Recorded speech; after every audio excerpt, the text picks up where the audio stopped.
Good afternoon, ladies, gentlemen, boys and girls of all ages. My name is Mel, and you've tuned in for another episode of Everything Audio.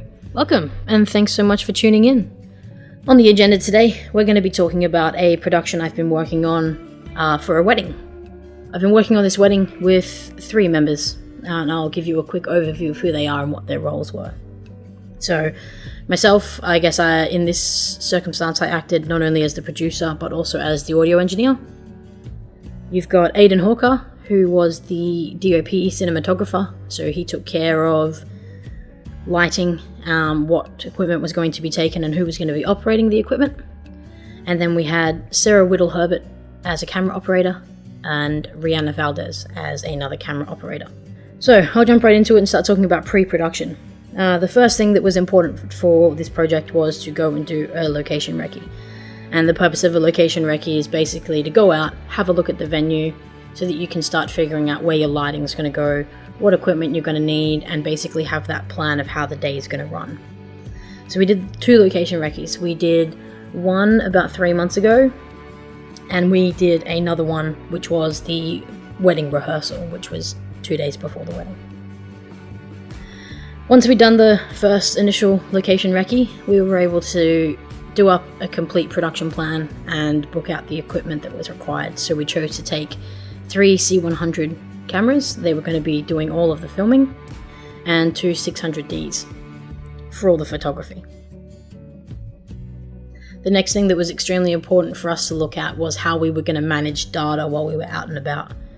So once the wedding was completed, it actually turned out we had 96.5 gigabytes worth of data. So that's pretty intense. That's going to be fun to sift through.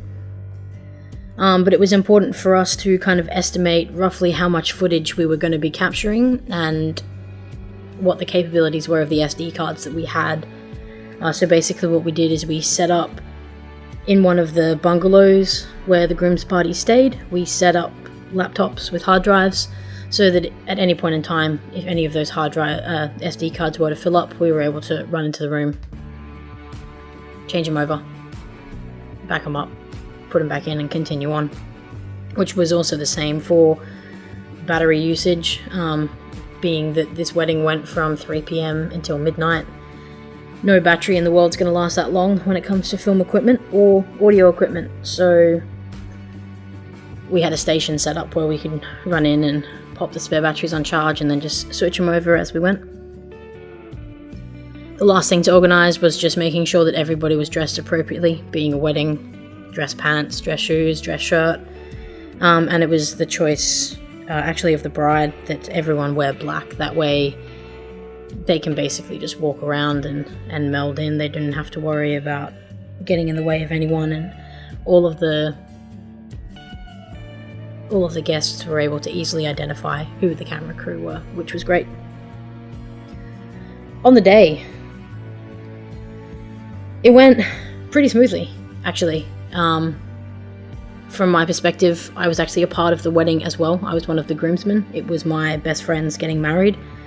So for me, I was in a pretty stressful position because obviously I wanted everything we captured to be perfect. I didn't want us to miss anything at all, but I also didn't have any control over that because I was part of the ceremony and part of the reception. But they all did an absolutely fantastic job.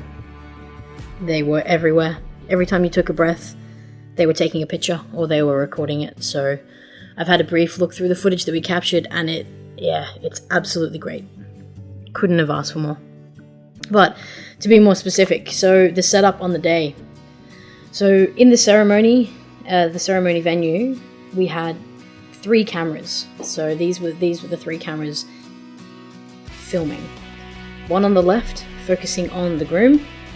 One on the right, focusing on the bride. And then one at the very back, which was a static camera, so no one was operating it. It was just on record. And it's set at the back to basically capture the entire ceremony. We then had a photographer as well. So Aidan was operating the 600D at that point, wandering around, taking snapshots of everything and anything.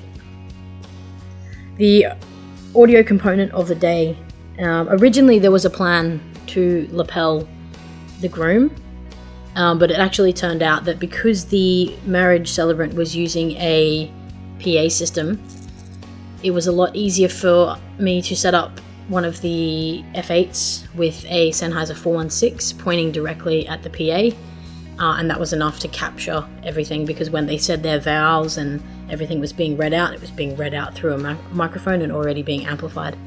Although I was actually surprised as well, we had NTG4s attached to the cameras, and even the quality of the sound that they picked up was a lot better than I was expecting it to be. Luckily, it wasn't too windy on the day, which was good. The only issues we really ran into on the day is once the ceremony finished and it was time for us to go around to all the different areas where the photos were going to be taken of Jess and Adam being a married couple, it actually started to rain, and obviously with film equipment, rain is the last thing you want.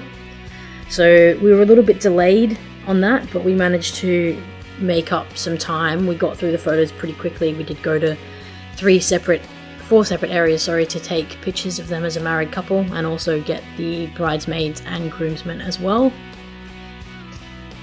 And then obviously it was family photos and photos with friends, photos with guests.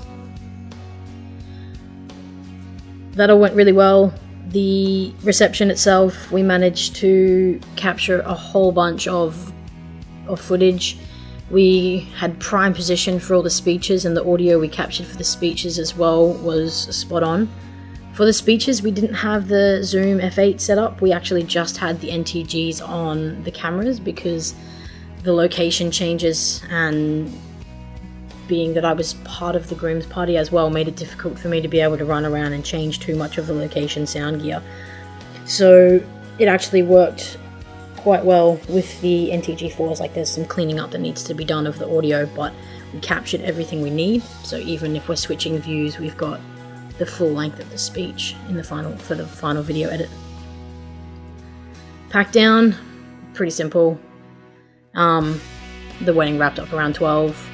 We packed down all the gear and kept it all safe.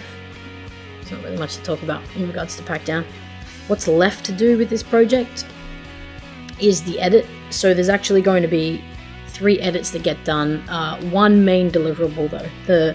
The main deliverable will be a 3 to 5 minute video that will be something that Jess and Adam are able to put up on Facebook, just to basically give a brief overview of, hey, we got married and this is our wedding.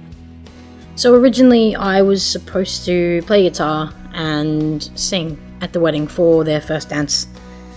Unfortunately, things happened, and because of those things and broken bones in my hand, that didn't happen. So they just played 2 radio versions of the 2 songs, Yellow by Coldplay and Thinking Out Loud by Ed Sheeran. So what I'm going to do for them for their video is I'm recording those 2 songs in the studio, singing. I'll be playing a little bit of guitar depending on how my hand goes, and Carlo Gucciardo, one of my colleagues, will be playing a majority of the guitar. We will mix and master those songs and then put them as the backing tracks to the video that they're going to chuck up on Facebook. It'll probably just be Yellow for this version. There will be 2 other video versions that we're doing for Jess and Adam. They won't be the final deliverables, they'll be something that we're just doing for them personally. So the second video will be about 10 to 15 minutes, and it will be a more in-depth outline of the wedding, so it'll include their vows, their first dance, and possibly some of the speeches, but probably not. We'll see how we go with the edit. The third video we'll be doing will be about 30 minutes to 45 minutes, and that will include vows, all the speeches, first dance, a montage of photos. It'll be like, basically, this is what your wedding was. And that'll be something that they can look back on in a couple of years and, take a look at that. For the final edit, so Rihanna Valdez will be doing the edit for the 3-minute Facebook video. The edits for the 2 other videos at this stage will be something that Rihanna's doing also, but Aiden and Sarah might jump in and give her a hand.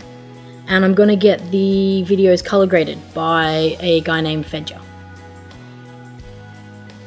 So just to reflect on the project as a whole, personally I think it went really well in terms of crew.